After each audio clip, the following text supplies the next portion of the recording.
कल हम मोल संकल्पना का कॉन्सेप्ट शुरू कर चुके थे और मैंने आपको बताया था, ये वाले डायग्राम पे अभी फिर से आएंगे। कल मैंने आपको बताया था कि मोल संकल्पना के लिए इसमें हम रिएक्शन कैसी होती है और रिएक्शन को बैलेंस कैसे करते हैं, उस चीज़ को दिखाया हुआ था। कुछ भी नहीं है, एक चीज़ ये है बस, इस कॉन्सेप्ट में केवल एक इम्पॉर्टेंट चीज़ ये है कि एक मोल पदार्थ में इतनी संख्या होती है बस। जैसे एक दर्जन में 12 केले होते हैं, अपने यहाँ ग्रुप चलता नहीं है, एक ग्रुप में 144 संख्या होती है। एक दर्जन में जरूरी है 12 केले ही होंगे? 12 सेब नहीं हो सकते क्या? 12 और कुछ नाशपाती नहीं हो सकते क्या? 12 सीताफल नहीं हो सकते क्या? हो सकते हैं। 12 क्या है? संख्या है वहां पर। सेम केस यहाँ पर मोल संकल्पना भी हम बोलते हैं। एक मोल पदार्थ कोई चीज है, एक मोल पदार्थ है तो उसमें कितनी संख्या में होंगे? इतनी संख्या होगी। कितनी? 6.022 इंटू 10⁻23। इसको याद रखना पड़ेगा। इसी को हम एवोगाड्रो संख्या बोलते हैं। क्या बोलते हैं? एवोगाड्रो संख्या। ऊपर लिखा हुआ है एवोगाड्रो संख्या बोलते हैं, है ना। एक जादुई नंबर है। अगर मान लीजिए हम एक मोल में उपस्थित परमाणुओं की बात करें तो परमाणुओं की संख्या भी इतनी होगी। एक मोल अणु की बात करें, अणुओं में अणुओं की संख्या भी इतनी होगी। एक मोल अणु में अणुओं की संख्या भी इतनी हो जाएगी। तो एक जादुई नंबर है, मैजिकल नंबर है ना। यद्यपि मोल एक संख्या से संबंधित है, परंतु दर्जन या ग्रुस की तुलना में इसका एक और लाभ है। वह यह है कि विशिष्ट पदार्थ के एक मोल में द्रव्यमान निश्चित होता है। द्रव्यमान मतलब कि उसमें उपस्थित पदार्थ की मात्रा निश्चित होती है ना। अब जैसे केले ले रहे हैं तो कुछ केले बड़े हो सकते हैं, कुछ छोटे हो सकते हैं। द्रव्यमान में फर्क हो सकता है ना। सेब ले रहे हैं तो एक सेब बड़ा हो जाएगा। सभी सेब एक जैसे द्रव्यमान के तो रहेंगे नहीं, एक जैसे वेट के तो रहेंगे नहीं, है ना। नाशपाती ले रहे हैं तो कुछ छोटे बड़े हो सकते हैं, बिल्कुल हो सकते हैं दर्जन में। लेकिन मोल में क्या होता है? मोल में सभी पदार्थ में जितना भी द्रव्यमान उपस्थित रहता है वो एक निश्चित होता है, वो एक समान होता है। किसी पदार्थ के एक मोल का द्रव्यमान उसके सापेक्ष परमाणु अणु द्रव्यमान के बराबर होता है। किसी तत्व का परमाणु द्रव्यमान उस तत्व के द्रव्यमान को परमाणु इकाई द्रव्यमान प्रदर्शित यू में प्रदर्शित करते हैं। किसी तत्व के परमाणु के एक मोल द्रव्यमान को मोलर द्रव्यमान कहते हैं। हमें उसी संख्यात्मक मान को लेना पड़ेगा, परंतु इकाई को यू से ग्राम में परिवर्तित करना होगा। हम कभी कभार जो है वो इसको द्रव्यमान को जो है वो यू में भी लिखते हैं और बस यू, फर्क क्या जाता है, यू और जी संख्या सेम रहेगी, बस यू को हम जी में परिवर्तित कर देते हैं। परमाणु के मोलर द्रव्यमान को ग्राम परमाणु द्रव्यमान भी कहते हैं। उदाहरणार्थ परमाणु हाइड्रोजन का परमाणु द्रव्यमान 1 यू होता है। देखना थोड़ा सा, हाइड्रोजन का परमाणु द्रव्यमान कितना होता है? 1 यू। अतः हाइड्रोजन का ग्राम परमाणु द्रव्यमान कितना हो जाएगा? 1 ग्राम। बस, कुछ नहीं है। जितना यू में होता है सेम द्रव्यमान सेम रहेगा। बोला ना, द्रव्यमान सेम चेंज नहीं होगा। द्रव्यमान पहले 1 यू था, बस क्या कर देते हैं, कन्वर्ट करके उसको ग्राम में लिख देते हैं। तो ग्राम में लिखते हैं तो कुछ नहीं होता, उसको ग्राम परमाणु द्रव्यमान बोलते हैं। नहीं तो नॉर्मली परमाणु का द्रव्यमान बोलते हैं। तो परमाणु हाइड्रोजन के परमाणु का द्रव्यमान कितना होता है? 1 यू। अगर हाइड्रोजन के ग्राम परमाणु का बोलेंगे तो 1 ग्राम हो जाएगा। कुछ भी फर्क नहीं है, कुछ भी। एवोगाड्रो स्थिरांक, एवोगाड्रो संख्या के नाम इतालवी मतलब बोलते इटली के इतालवी वैज्ञानिक एमी डीबो एवोगाड्रो के सम्मान में रखा गया है। एक नोटिस बोर्ड में लिखा हुआ है, तो उसमें कोई ज्यादा वैसे। एक यू हाइड्रोजन में केवल एक हाइड्रोजन परमाणु होता है, अर्थात 1 ग्राम हाइड्रोजन में उसके 1 मोल परमाणु होते हैं, अर्थात उसमें 6.022 इंटू 10⁻23 हाइड्रोजन के परमाणु होंगे। देखो मोल का कॉन्सेप्ट यही है, मोल का कॉन्सेप्ट यहीं पर आ जाता है। सिंपल सा कॉन्सेप्ट ये बोलता है मोल का कॉन्सेप्ट। यदि मालूम है ना आपको, 1 ग्राम हाइड्रोजन में एक परमाणु, सॉरी, हाइड्रोजन का परमाणु द्रव्यमान कितना होता है? हाइड्रोजन का परमाणु 1 यू होता है। परमाणु द्रव्यमान 1 यू होता है, 1 ही होता है। मैंने आपको बताया इसको ग्राम में 1 ग्राम भी लिख सकते हैं। यदि मैं 1 ग्राम हाइड्रोजन लूंगा, 1 ग्राम हाइड्रोजन लूंगा तो उसमें परमाणुओं की संख्या कितनी होगी? 6.022 इंटू 10⁻23। समझ में आया ये क्या बोला मैंने? अगर मैं हाइड्रोजन का परमाणु द्रव्यमान कितना होता है? 1 यू। मैंने बताया 1 यू को क्या लिख सकते हैं? 1 ग्राम लिख सकते हैं। मतलब 1 ग्राम में परमाणु कितने होंगे हाइड्रोजन के? 6.022 इंटू 10⁻23। दूसरा उदाहरण लेके चलते हैं, ऑक्सीजन का देख लेते हैं। ऑक्सीजन का आपको मालूम है कि परमाणु द्रव्यमान कितना होता है ऑक्सीजन का? ऑक्सीजन का परमाणु द्रव्यमान होता है 16 यू, 16 यू, है ना। अगर मैं 16 यू को 16 ग्राम लिखना चाहूं तो गड़बड़ लिख रहा हूं क्या? ऑक्सीजन का ग्राम परमाणु द्रव्यमान कितना हो जाएगा? 16 ग्राम। मतलब क्या? 16 ग्राम परमाणु, 16 ग्राम ऑक्सीजन में, काय में 16 ग्राम ऑक्सीजन में कितने परमाणु होंगे? वही एवोगाड्रो संख्या के बराबर। इसलिए तो इसको मैजिकल नंबर बोल रहे हैं कि बस इसका वेट बढ़ता जाता है लेकिन परमाणु की संख्या उतनी ही रहेगी। कितनी? 6.022 इंटू 10⁻23। संख्या वही रहने वाली, संख्या चेंज नहीं वाली। इसलिए तो इस मैजिकल नंबर को, इसलिए तो इसको मैजिकल नंबर बोला जाता है, इसलिए इसको जो है वो एवोगाड्रो के लिए इसलिए ज्यादा वैल्यू दी जाती है ना। तो कुछ भी हो, जितना उसका परमाणु द्रव्यमान होता है ना, उतने ग्राम यदि वो चीज लेते हैं। कोई और का उदाहरण बताओ, मुझे बताओ, सोडियम का कितना होता है? सोडियम का परमाणु द्रव्यमान किसी को याद है? सोडियम का परमाणु द्रव्यमान बोलो भाई, किसी को तो याद होगा भैया 23। बहुत अच्छे, 23U। 23U अगर हम इसको ग्राम में कन्वर्ट करें तो लिख सकते हैं 23 ग्राम। अब देखना मोल का कॉन्सेप्ट क्या बोलता है। मोल का कॉन्सेप्ट बोलता है कि हम सोडियम यदि तो 23 ग्राम सोडियम लेंगे, 23 ग्राम सोडियम लेंगे, तो उसमें परमाणु की संख्या कितनी रहेगी? कितनी रहेगी? एवोगाड्रो संख्या के बराबर ही 6.2। रहेगी। मतलब हम क्या कर रहे हैं, कितना, मतलब जितना जिस तत्व का जितना परमाणु द्रव्यमान है, उतना अगर हम द्रव्यमान ले रहे हैं उसका, तो उसमें परमाणु की संख्या क्या है? निश्चित है, परमाणु उतने ही है जितने थे, है ना। अब देखना 10 की घात 23 है, अगर हम इकाई दहाई करेंगे तो बहुत ज्यादा हो जाएगी। 10 की घात 23 बहुत ज्यादा हो जाएगी। मतलब 23 ग्राम सोडियम में इतने सारे परमाणु होते हैं। 1 ग्राम हाइड्रोजन में इतने सारे परमाणु होते हैं। 16 ग्राम ऑक्सीजन में इतने सारे परमाणु होते हैं। मतलब परमाणु निश्चित है। परमाणु क्या है? परमाणु निश्चित है, बस उनका वेट अलग अलग होते जा रहा है, उन परमाणुओं का द्रव्यमान जो है वो अलग अलग होते जा रहा है। ठीक है ना, थोड़ा थोड़ा समझ में आ रहा होगा। आगे देखते हैं। इसी प्रकार 16 का ऑक्सीजन का दिया हुआ है। किसी अणु के ग्राम अणु द्रव्यमान अथवा मोलर द्रव्यमान को प्राप्त करने के लिए हम उसे संख्यात्मक मान जो कि अणु द्रव्यमान के बराबर होता है कि उपरोक्त की तरह लिखते हैं, परंतु हमें इसे क्या है, यू से ग्राम में परिवर्तित करना होगा, जैसा कि मैंने आपको बताया। उदाहरणार्थ, जैसा हम पहले ही जल के आणविक द्रव्यमान का परिकलन कर चुके हैं। जल का याद है ना आपको? जल का परमाणु द्रव्यमान हमने निकाला था 18U। कैसे निकाला था? आप अभी भी निकाल सकते हो अगर आप चाहो तो। इसको 18 H2O का परमाणु द्रव्यमान निकालना है। हाइड्रोजन का कितना होता है? 1 गुणित कितने परमाणु में? 2 ना, मल्टीप्लाई कर देंगे 2 में, प्लस 16 ऑक्सीजन का कितना होता है? 16। 16 और 2 एकम 2, 16 और 2 कितना हो जाएगा? 18U। जल का आणविक द्रव्यमान कितना होता है? 18U होता है ना। तो हमको कुछ नहीं करना है, बस इसको क्या करना है, 18U की जगह हम इसको क्या लिखेंगे? 18 ग्राम जल लिखेंगे। मतलब 18 ग्राम जल में कितने अणु होंगे? 1 मोल। 1 मोल मतलब 18 ग्राम जल में अणुओं की संख्या कितनी हो जाएगी?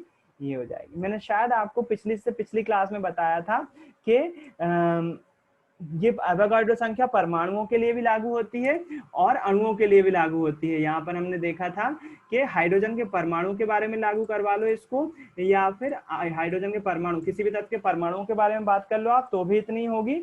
अणु के बारे में बात कर लो, अणु के बारे में नीचे दिया हुआ है, अणु के बारे में बात कर लो तो भी परमाणु संख्या, जो अणुओं की संख्या रहेगी वो भी इतनी रहेगी। मतलब 1 मोल अणुओं में कितने परमाणु अणु होंगे? इतने होंगे। 1 मोल परमाणु में कितने होंगे? तो भी एवोगाड्रो संख्या के बराबर ही होंगे। देखो थोड़ा बहुत इसमें हो सकता है दिक्कत जा रही है मोल संकल्पना पर समझने में, लेकिन धीरे धीरे आपको पहली बार के लायक बहुत है। आपको केवल इतना याद रखना है कि जितने ग्राम उसका आणविक द्रव्यमान है, उतने ग्राम को बोलेंगे 1 मोल, और उसमें कितने अणुओं की संख्या होगी? एवोगाड्रो संख्या के बराबर। सिंपल सी बात है। और अगर इसको रखने में तकलीफ हो रही है तो आप कुछ फॉर्मूले बताऊंगा, उन फॉर्मूले को रट लेना। हालांकि इसमें से न्यूमेरिकल ज्यादा मैं देता नहीं हूँ उसमें, लेकिन जितने भी न्यूमेरिकल आएंगे वो 4 फॉर्मूले से बन जाएंगे, है ना। यहाँ पर एक फॉर्मूला लिखा हुआ है, 1 मोल में कितने संख्या? 1 मोल में 6.022 इंटू 10⁻23 संख्या होती है ना। यहाँ पर जो है फिर उसके बाद एक न्यूमेरिकल आता है। इस न्यूमेरिकल को देखो ध्यान से, और आपको 4 इससे फॉर्मूले बनेंगे, उन 4 फॉर्मूले से अपन क्वेश्चन सॉल्व करना सीखेंगे, है ना। यहाँ पर देखो आप, दिया हुआ है मोलों की संख्या का परिकलन कीजिए। हमको क्या ज्ञात करना है? मोलों की संख्या ज्ञात करना है, मोलों की संख्या ज्ञात करना है। देखना हम फॉर्मूले से यूज करके कितनी आसानी से निकालेंगे। हमको सबसे पहले दिया हुआ है 52 ग्राम हीलियम द्रव्यमान से मोल प्राप्त कीजिए। हीलियम का द्रव्यमान दिया हुआ है 52 ग्राम, हीलियम का द्रव्यमान दिया हुआ है 52 ग्राम। हमको क्या बोला हुआ है? मोलों की संख्या ज्ञात करो, मोलों की संख्या ज्ञात करो कि मोल कितने होंगे इसमें। कुछ भी नहीं है, इस फॉर्मूले को याद रखो आप। ये एक फॉर्मूला होता है, मोलों की संख्या बराबर से दिया गया द्रव्यमान बटे मोलर द्रव्यमान। इन 4 आज 4 फॉर्मूले बता रहा हूं मैं आपको, इन 4 फॉर्मूले को रट लीजिएगा, बिल्कुल लिख के देख लीजिएगा 2-3 बार। इन 4 फॉर्मूले से आपको जो है वो पूरे क्वेश्चन सॉल्व हो जाएंगे। तो पहला फॉर्मूला तो हो जाएगा मोलों की संख्या, इस मोलों की, ये वाला एक फॉर्मूला आपको याद रखना है, मोलों की संख्या बराबर से दिया गया द्रव्यमान बटे मोलर द्रव्यमान, है ना। मोलों की संख्या बराबर से दिया गया द्रव्यमान बटे मोलर द्रव्यमान। इसी का एक और फॉर्मूला भी आता है, जो आता है ये वाला, मोलों की संख्या बराबर से दिए गए कणों की संख्या बटे एवोगाड्रो संख्या। तो मोलों की दो बार है, मोलों की संख्या दिया गया द्रव्यमान बटे मोलर द्रव्यमान भी कर सकते हैं, मोलों की संख्या दिए गए कणों की संख्या बटे एवोगाड्रो संख्या भी कर सकते हैं। तो मोलों की संख्या कितने फॉर्मूले हमारे पास? दो फॉर्मूले। तो मोलों की संख्या कैसे निकालते हैं? ठीक, इसके बाद दो फॉर्मूले और आते हैं, वो है परमाणुओं की संख्या के लिए। यहाँ पर एक द्रव्यमान निकालने के, द्रव्यमान वाले फॉर्मूले में नहीं, 4 से ज्यादा फॉर्मूले। एक और फॉर्मूला ये है, द्रव्यमान बराबर से मोलर द्रव्यमान गुणित मोलों की संख्या। एक द्रव्यमान का फॉर्मूला ये है, और यहाँ पर मोलों की संख्या वही है, देखो कणों की संख्या बटे एवोगाड्रो संख्या, वही है सेम टू सेम। और यहाँ पर परमाणुओं की संख्या जरूर हो जाती है, परमाणुओं की संख्या बराबर से दिया गया द्रव्यमान बटे मोलर द्रव्यमान गुणित एवोगाड्रो संख्या, है ना। ये फॉर्मूले अनफॉर्चुनेटली आपको याद करने ही पड़ेंगे, समझना ही पड़ेंगे। इन फॉर्मूले से सारे फॉर्मूले याद हो जाएंगे। तो एक बार हम लिख लेते हैं, आपको मैं लिख के बता देता हूँ अपनी दूसरी स्क्रीन पर, ताकि आपको याद करने में आसानी हो, और उसके आधार पर हम जो है वो उसके फॉर्मूले भी रट सके आसानी से, है ना। रटना ही पड़ेगा, हम कुछ नहीं कर पाएंगे उसमें। तो पहला फॉर्मूला आ रहा है आपके सामने मोलों की संख्या का। मोलों की संख्या के दो फॉर्मूले हैं,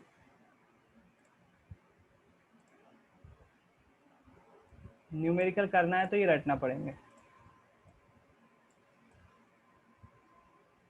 मोलों की संख्या बराबर से दिया गया द्रव्यमान बटे मोलर द्रव्यमान। एक फॉर्मूला ये होता है,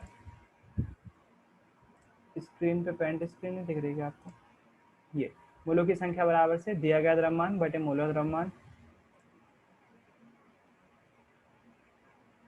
एक और है इसमें मोलों की संख्या का फॉर्मूला, मोलों की संख्या बराबर से होता है दिए गए कणों की संख्या बटे एवोगाड्रो संख्या।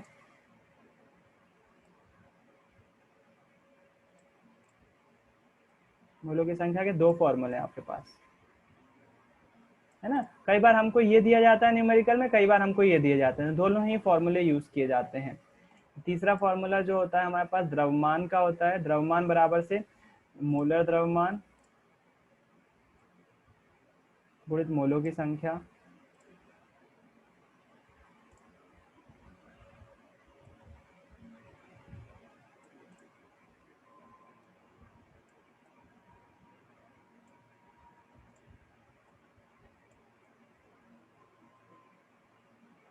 द्रव्यमान संख्या बराबर से मोलर द्रव्यमान गुणित मोलों की संख्या, संख्या लिखना भूल गए।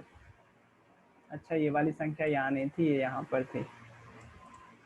द्रव्यमान बराबर से मोलर द्रव्यमान गुणित मोलों की संख्या, है ना। फिर उसके बाद एक आ जाता है परमाणुओं की संख्या। ये चार फॉर्मूले हैं, परमाणुओं के आधार पर आप अणुओं की संख्या भी निकाल सकते हो। वैसे ये चार फॉर्मूले हो गए आपके इम्पोर्टेंट, जिसके कारण से आप आसानी से ये निकाल सकते हो, क्या सारी चीजें, सारे न्यूमेरिकल सॉल्व कर सकते हो इनकी सहायता से आसानी से, है ना। ये चार फॉर्मूले आप कॉपी में इसको नोट कर लीजिएगा कहीं पर भी, इसी से अपन सारे न्यूमेरिकल जो भी आएंगे वो समझ में आ जाएगा। इसी की तरह परमाणु की संख्या की ये जैसा ये वाला फॉर्मूला होता है ना, इसी के जैसा एक और फॉर्मूला होता है अणुओं की संख्या का, इसलिए मैंने इसको लिखा नहीं, क्योंकि देखो सेम है फॉर्मूला, परमाणु की संख्या हो या अणुओं की संख्या हो, दिया गया द्रव्यमान डिवाइडेड बाय मोलर द्रव्यमान गुणित एवोगाड्रो संख्या। तो आप लोग पहली बात तो इन चारों फॉर्मूले को रट लेंगे अच्छे से। मैं इसको अभी आपके होमवर्क में डाल रहा हूँ, इन चारों फॉर्मूले से न्यूमेरिकल कर पाएंगे अपन।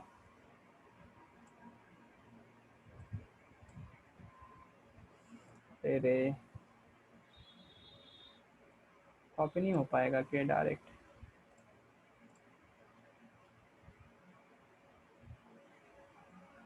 ये चारों फॉर्मूले आपके ग्रुप पर डाल दिए मैंने, आप इनको अच्छे से रट लीजिएगा। रटना बोल रहा हूँ मैं बार बार, क्योंकि मुझे मालूम है फॉर्मूले जैसे आप थोड़ा सा रटोगे तो वो पढ़ाना थोड़ा सा आसान हो जाएगा, न्यूमेरिकल सॉल्व करना आसान हो जाएगा। मैं थोड़ा सा समझा दे रहा हूँ अभी आपको, है ना। जैसे आपको मैंने समझाया, क्या समझाया, जो मोलों का कॉन्सेप्ट है वो कैसे समझाया। पहली बात तो संख्या होती है, मोल कुछ भी नहीं है, संख्या क्या है, जैसे एक दर्जन में 12 केले होते हैं या 12 संख्या होती है ना एक दर्जन में, वैसे ही एक मोल में कितनी संख्या होती है 6.022 इंटू 10 टू द पावर 23 है ना, 6.022 into 10 to the power 23।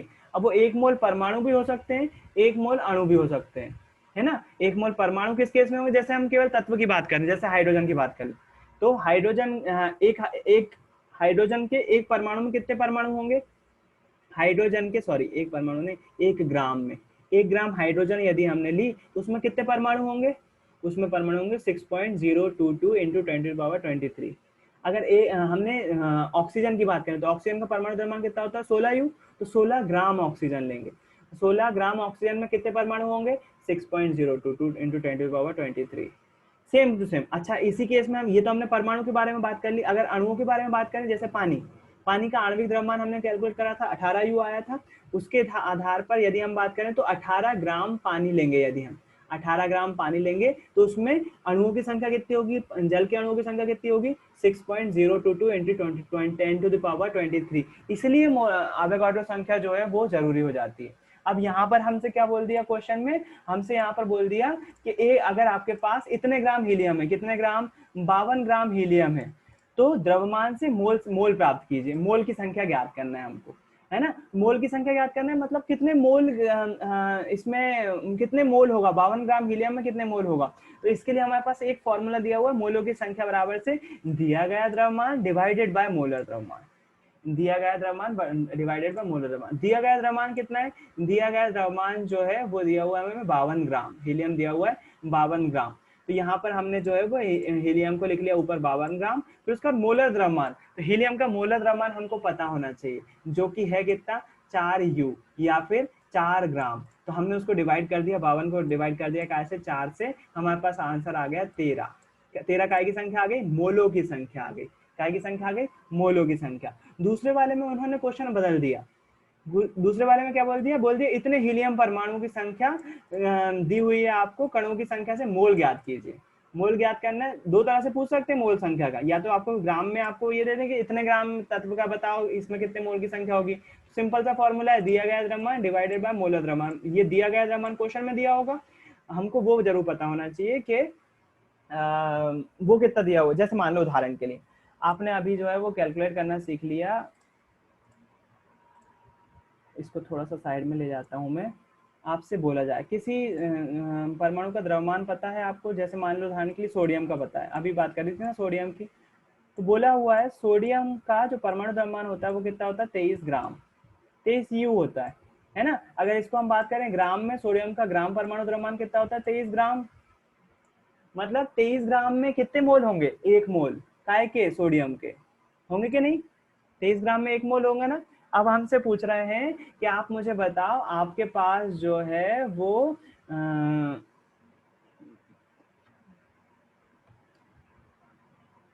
69 gram sodium है, कितने ग्राम 69 ग्राम सोडियम है, 69 ग्राम। अब देखना थोड़ा सा ध्यान से समझना, सोडियम का परमाणु द्रव्यमान कितना होता है 23U, इस 23U को हम काय में लिख सकते हैं, ग्राम में भी लिख सकते हैं, और इसको हम कितना बोलेंगे 23 ग्राम सोडियम को कितना बोलेंगे, 23 ग्राम सोडियम को हम बोलेंगे 1 मोल सोडियम, 1 मोल सोडियम,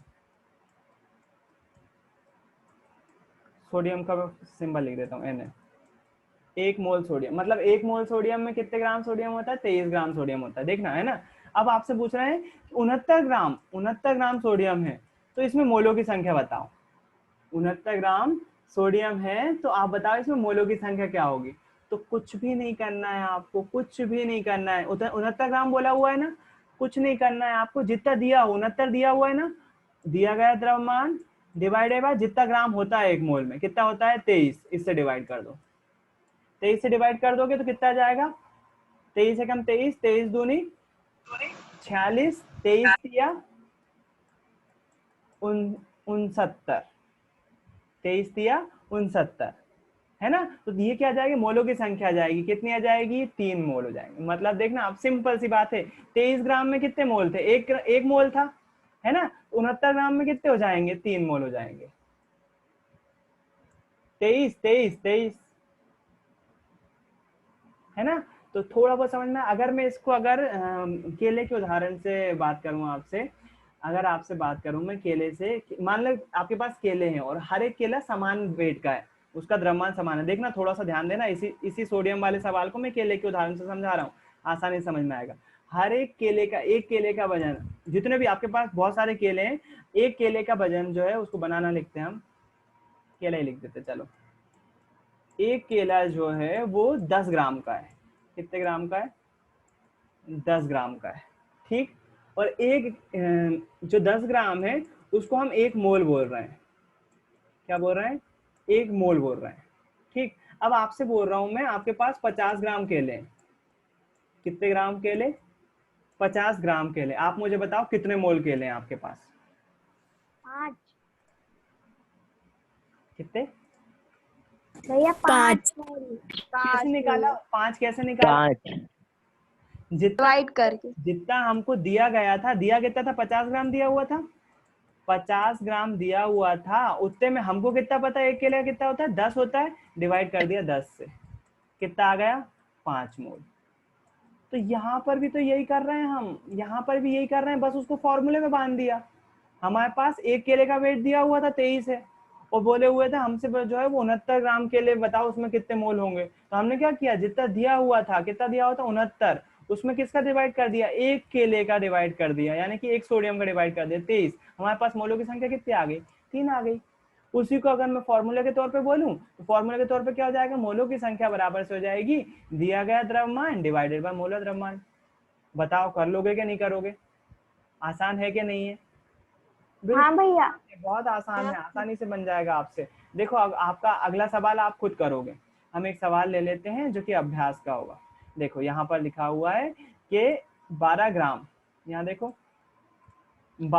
यदि कार्बन के परमाणु का एक मोल का द्रव्यमान 12 ग्राम है, तो कार्बन, ये तो उन्होंने वो दिया हुआ, रुक जाओ इसको नहीं देखते हम, ये देखो ये दिया हुआ है 46 ग्राम सोडियम परमाणु में मोलों की संख्या का पलयन करना है। मान लो इन्होंने कणों की संख्या लिखा हुआ है, हम नहीं समझ रहे, हमसे बोला हुआ है 46 ग्राम सोडियम परमाणु में मोलों की संख्या ज्ञात करो। अभी अपन ने ज्ञात करी जस्ट, बताओ मुझे कितनी आएगी मोलों की संख्या? 46 ग्राम सोडियम दिया कितना है? 46।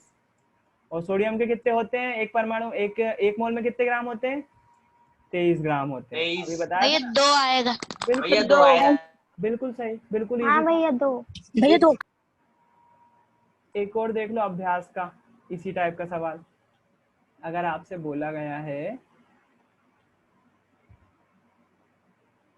मोलों की संख्या ज्ञात करना है, यहाँ पर दिया हुआ है मोलों की संख्या ज्ञात कीजिए, इसमें वो नहीं दिया, तत्व का नाम नहीं दिया, इन्होंने अणुओं की संख्या दी हुई है, अणुओं के लिए दिया हुआ है 12 ग्राम ऑक्सीजन का दिया हुआ है। चलो अणुओं वाला भी ज्ञात करेंगे अभी, करके देखें। चलो आपने अभी ये तत्वों का देखा, अणुओं का भी देख लेते। देखना यहाँ पर, देखना ऑक्सीजन गैस लिखा हुआ है, ध्यान दो, गैस लिख दिया है। ऑक्सीजन का तो O होता है, उसका परमाणु द्रव्यमान 16 U होता है, वो तो ठीक है। लेकिन यहाँ ऑक्सीजन गैस बोला है, ऑक्सीजन गैस का फॉर्मूला हो जाता है O2, जैसा कि अब आपने सॉल्व भी किया था, और इसका परमाणु द्रव्यमान हो जाता है 32 U। क्या आप मुझे बता सकते हो 12 ग्राम, देखना ध्यान देना, 12 ग्राम ऑक्सीजन गैस में कितने मोल होंगे? मोलों की संख्या ज्ञात करना है। कैसे ज्ञात करेंगे? कैसे ज्ञात करेंगे? दिया हुआ कितना है हमको? 12 ग्राम दिया गया, लिख दिया 12 ग्राम। और ऑक्सीजन गैस है तो हमको मालूम है ऑक्सीजन गैस यानी कि O2 का परमाणु द्रव्यमान कितना होता है? 32 U। 32 U होता है कि नहीं होता? 16 दूनी 2 कर देंगे, 16 गुणित 2 32 U। तो हम डिवाइड कैसे करेंगे? 32 से। अब काटते हैं, 12 से नहीं कटेगा, 4 से कट जाएगा, 4 तिया 12, 4 अट्ठे 32, 3/8, भाग नहीं जाएगा इसलिए भागनास्ती का शून्य लगाएंगे, दशमलव लगा के 0 कर देंगे।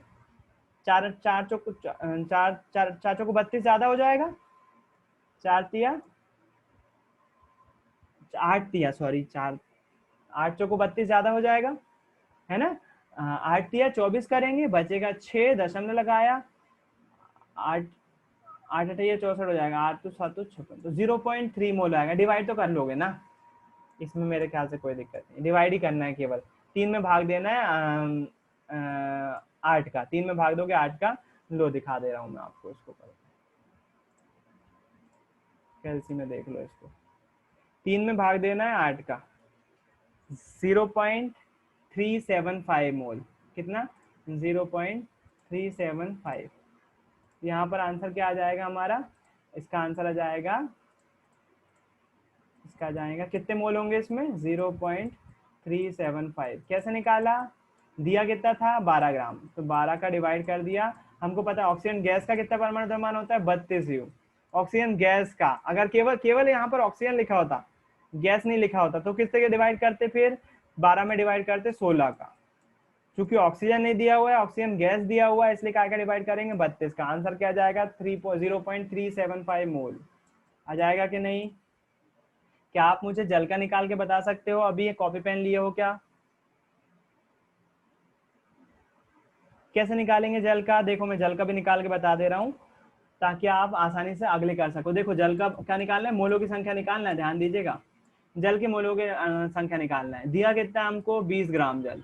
दिए वाली संख्या को कहाँ लिखेंगे, ऊपर लिखेंगे, ठीक है। और उसके बाद नीचे कौन सी लिखते हैं, जो इसका आइडियल द्रव्यमान होता है, कितना होगा वो, इसका द्रव्यमान निकालना आता है, आणविक द्रव्यमान। हाइड्रोजन का 1 और कितने हैं, 2 है ना नीचे, इसलिए मल्टीप्लाई करेंगे 2 प्लस ऑक्सीजन का कितना 16, कितना हो जाएगा 16 और 2 18 यू। कितनी बार तो निकाल चुके हम जल का, 18 यू। डिवाइड कैसे करेंगे इसको, 18 से कट जाएगा, 2 से काट देते हैं पहले, 2 धाम 10, 2 नाम 18, कितना आ गया 10/9। भाग देंगे, भागने एक बार चला जाएगा, 9 एकम 9, बचेगा 1, दशमलव लगाया, 9 दूनी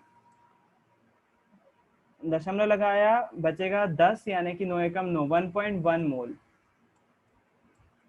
है ना। तो 20 ग्राम जल में कितने मोल होंगे, 1.1 मोल,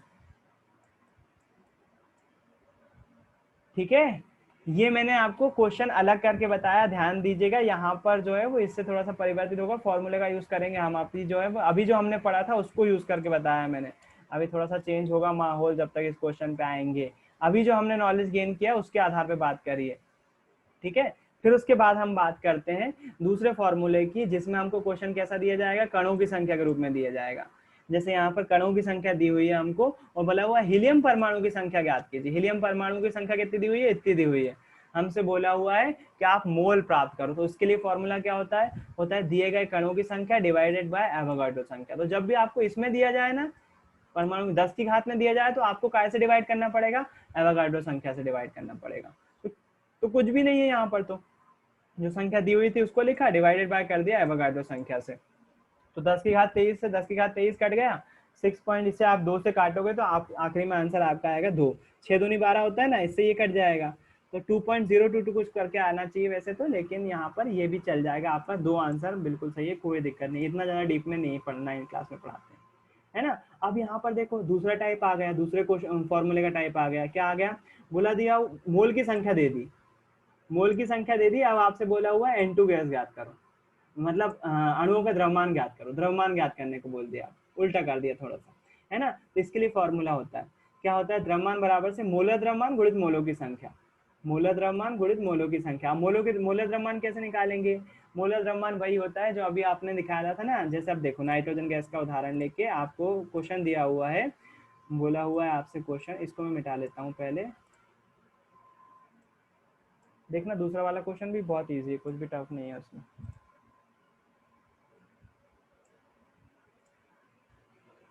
नहीं होगा तो अपन कल का दिन और पढ़ेंगे, अभी न्यूमेरिकल समझ में आना चाहिए। लेकिन ना हम अभी दूसरे वाला तो हमने थोड़ा सा स्किप कर दिया, केवल एवोगाड्रो संख्या से करना था। हम ये वाले फॉर्मूले का यूज करेंगे, द्रव्यमान बराबर से मोलो द्रव्यमान गुणित मोलो का द्रव्यमान। हमसे बोला क्या गया है, हमसे बोला नाइट्रोजन गैस है, नाइट्रोजन केवल नाइट्रोजन नहीं बोला, नाइट्रोजन गैस है। और वो कितनी मात्रा में दी हुई है, बोला हुआ है नाइट्रोजन गैस 0.5 मोल है। कितना, नाइट्रोजन गैस के हमको कितना मोल दिया हुआ, मोल दिया हुआ है 0.5 मोल, 0.5 मोल। हमसे बोला द्रव्यमान फाइंड करो, इस गैस का द्रव्यमान फाइंड करो कि द्रव्यमान कितना होगा। कुछ भी नहीं है इसमें। द्रव्यमान कैलकुलेट करने के लिए हमको फॉर्मूला जो पता है, हमको फॉर्मूला पता है मोलर द्रव्यमान गुणित मोलों की संख्या। कुछ नहीं करना है आपको, इसका द्रव्यमान पता करना है। द्रव्यमान को बोलते हैं इंग्लिश में मास, क्या बोलते हैं, मास। मास पता करना है हमको। तो मास पता करने के लिए आपको कुछ भी नहीं करना, जो दिया हुआ है ना, जो दिया हुआ है उसमें मल्टीप्लाई कर देना है आणविक द्रव्यमान का। N2 का आणविक द्रव्यमान कैसे निकालते हैं, देखो N2 का द्रव्यमान आपने निकाला है हालांकि, है ना। नाइट्रोजन का परमाणु द्रव्यमान होता है 14 यू, और नाइट्रोजन गैस में कितने अणु है, कितने परमाणु है नाइट्रोजन के? 2, इसलिए मल्टीप्लाई काय कर देंगे 2 का। तो नाइट्रोजन गैस का परमाणु द्रव्यमान कितना आ जाएगा, या फिर सूत्रिकाय द्रव्यमान या फिर मोलर द्रव्यमान कितना जाएगा? 28 U, है ना, 28 U, 28 ग्राम भी बोल सकते हो आप, है ना। कुछ भी नहीं करना है आपको, जो दिया हुआ है इसमें मल्टीप्लाई कर देना है मोलर द्रव्यमान का, और नाइट्रोजन में कितना आ रहा है? 28 U, 28 U आ रहा है। मोलो यहाँ पर कितना, किसका मल्टीप्लाई करना है हमको? मोलर द्रव्यमान का, काय का? मोलर द्रव्यमान का, है ना। मोलर द्रव्यमान का जैसे ही मल्टीप्लाई करेंगे तो हमारे पास आंसर आ जाएगा काय का? जैसे 5 का मल्टीप्लाई करो 8 में, 8 पंजे 40 के 0, हासिल के 4, 5 दूनी 10 और 4 14, एक अंक बाद दशमलव है यानी कि 14.0। मास काय में आता है? हमेशा ग्राम में, ग्राम या किलोग्राम में। तो इसका ग्राम कितना कितना मास आ जाएगा? 14 ग्राम, है ना। एक और क्वेश्चन देखो यहाँ पर, अगर आपसे बोल दिया जाए कि आपके पास ऑक्सीजन के, देखना ध्यान से, ऑक्सीजन गैस के कितने मोल है? 2 मोल है। कितने मोल है? 2 मोल, ठीक। किसके? ऑक्सीजन गैस के 2 मोल है।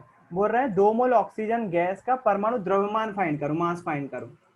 मैंने क्या बोला आपसे? आपको क्या करना है अगर द्रव्यमान फाइंड करना है? तो कुछ नहीं, जो दिया हुआ है ना उसमें मल्टीप्लाई कर देना है। किसका? ऑक्सीजन गैस के आणविक द्रव्यमान का। ऑक्सीजन गैस का आणविक द्रव्यमान बताओ, अभी ऊपर ही निकाला अपन ने। O2 का आणविक द्रव्यमान कितना आता है? O2 का अभी बताया था मैंने, 32 ग्राम। 32 ग्राम, बहुत सही। 16 गुणित 16 करेंगे ना, तो 16 गुणित 2 करेंगे ना, तो 16 गुणित 2 करेंगे तो आएगा 32 मास। तो हमने क्या करा, जितना दिया था 2 उसमें मल्टीप्लाई कर दिया 32 का, हमारे पास कितना जाएगा? 32 दूनी 64 ग्राम। मतलब 2 मोल ऑक्सीजन में, 2 मोल ऑक्सीजन गैस में कितने ग्राम द्रव्यमान होगा? 64 ग्राम द्रव्यमान होगा। अच्छा, कुछ कुछ आपको ऐसा नहीं लग रहा कि हम जस्ट उल्टा कर रहे हैं? अभी जो हमने परफॉर्म किया था, भाई गाना बज रहा है कहीं? नहीं, पता नहीं कहाँ बज रहा था। अभी जो आपने सॉल्व किया है वो कुछ देर पहले अपन ने जो अभी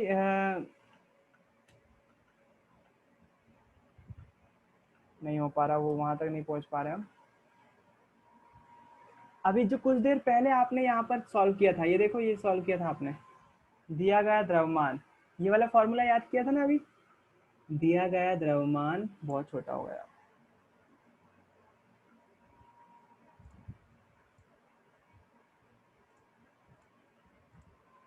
दिया गया द्रव्यमान बराबर से देखना, इस ये वाले फॉर्मूले को देखो, ये वाला फॉर्मूला और ये वाले फॉर्मूले को देखो। अभी हमने क्या किया था? मोलों की संख्या ज्ञात करी थी, तो क्या किया था? जितना ग्राम दिया होता क्वेश्चन में उसको लिखा, डिवाइड कर दिया मोलर द्रव्यमान से, किया था ना ऐसा ही। अब यहाँ ये वाले फॉर्मूले में देखना, इसी का फॉर्मूला को क्या कर दिया इन्होंने? इन्होंने कर दिया जस्ट इसका उल्टा। मतलब क्या करा? इसका 3 गुणा कर दिया यहाँ पर, मोलों की संख्या में काय का मल्टीप्लाई कर दिया? मोलर द्रव्यमान का। तो हमें क्या पता चल जाएगा? दिया गया द्रव्यमान पता चल जाएगा। तो उसमें टेंशन लेने वाली बात ही नहीं है। जस्ट आपने अभी जो सॉल्व किया बस उसका जस्ट थोड़ा सा अपोजिट है, उल्टा है। बस उन्होंने पहले हमको क्या बोला था? मोलों की संख्या ज्ञात करने को बोला था। अब क्या बोल दिया? दिया गया द्रव्यमान ज्ञात करो। तो ये सेम फॉर्मूले हैं, दोनों फॉर्मूले, कुछ भी इसमें टफ नहीं है। इसलिए बोल रहे थे कि आपको कुछ भी ज्यादा परेशानी नहीं होगी, बस ये दिखने में अलग है। क्यों? क्योंकि यहाँ पर दिया गया द्रव्यमान लिखने की जगह केवल द्रव्यमान लिख दिया बस, और कुछ भी फर्क नहीं है। फॉर्मूले दोनों के दोनों सेम हैं, कुछ भी फर्क नहीं है, यकीन मानो मुझे, है ना। अभी आपने देखो, अभी आपने ऑक्सीजन गैस का उदाहरण लिया था कि ऑक्सीजन, देखना अभी क्या बोला था आपसे? आपसे बोला था कि आपको बोला हुआ है यदि किसी ने कि 64 ग्राम ऑक्सीजन में, 64 ग्राम ऑक्सीजन में कितने मोल होते हैं? मोलों की संख्या, फिर से पहले वाले क्वेश्चन पे जा रहे हैं हम, कितने मोल होते हैं? तो आपको पता है ऑक्सीजन गैस का जो 1 मोल की संख्या होती है वो कितनी होती है ऑक्सीजन में? ऑक्सीजन में 1 मोल की संख्या होती है 16 ग्राम में, 16 ग्राम को हम बोलते हैं 1 मोल, बोलते कि नहीं? लेकिन ऑक्सीजन गैस को कितना बोलते हैं? 16 नहीं बोलते, ऑक्सीजन गैस को 32 यू बोलते हैं, माफ कीजिएगा। 32 ग्राम को 1 मोल बोलेंगे, क्योंकि ऑक्सीजन गैस की बात बोल रहे हैं ना, ऑक्सीजन केवल होता तो ठीक थी। 32 ग्राम। अगर हमको मोलों की संख्या ज्ञात करना है तो क्या करेंगे हम? जितना हमको दिया है, कितना दिया हुआ है? 64 दिया हुआ है, 64 डिवाइडेड बाय कर देंगे 32। कितना जाएगी मोलों की संख्या? 32, 32 दूनी 64, तो मोलों की संख्या आ जाएगी 2 मोल। 2 मोल आ जाएगी कि नहीं? बिल्कुल आ जाएगी। देखना अब इसका उल्टा कर दूं मैं, अब जस्ट इसका उल्टा कर दूं। अब 64 ग्राम नहीं दिया हुआ है, अब आपको दिया हुआ है 2 मोल ऑक्सीजन, 2 मोल ऑक्सीजन दिए हुए हैं आपको, ऑक्सीजन गैस के कितने 2 मोल दिए हुए हैं आपको। अभी भी ये तो पता है इसका आणविक द्रव्यमान कितना होता है, 32 यू होता है, 32 ग्राम या 32 यू होता है। अब आपसे क्या बोल दिया, बताओ इसका द्रव्यमान कितना है, पहले जो दिया हुआ था अब वो फाइंड करना हटा दिया उन्होंने, है ना। तो अब हम क्या करेंगे, कुछ भी नहीं करना है हमको, 32 गुणित 2 कर देना है, 32 गुणित 2 करोगे तो कितना जाएगा 64 ग्राम, बस यही आंसर है। जस्ट दोनों का उल्टा सीधा है ना, बिल्कुल अपोजिट, बनाने का उदाहरण से भी देख सकते हो आप, देखना चाहो तो, है ना। आई होप थोड़ा बहुत समझ में आया होगा आपको, पहली बार के हिसाब से काफी कुछ समझ में आ गया होगा। अभी ये 4 फॉर्मूले पे फोकस कीजिएगा, आपको जो दिए हुए हैं, हम इसको अभी कल और देखेंगे एक बार फिर से, आज की आधी क्लास होमवर्क में चली गई है। आज के लिए इतना ही रखते हैं, कल फिर मिलेंगे इसी जगह इसी वक्त, और इस क्वेश्चन इस चैप्टर को अभी खत्म नहीं कर रहे हैं, कल खत्म करेंगे, है ना, ठीक है। फिर अभी खत्म होने तो क्या क्वेश्चन आंसर भी करेंगे, टाइम लगेगा। तो आज के लिए इतना ही रखते हैं, किसी को कुछ पूछना है तो पूछ सकता है।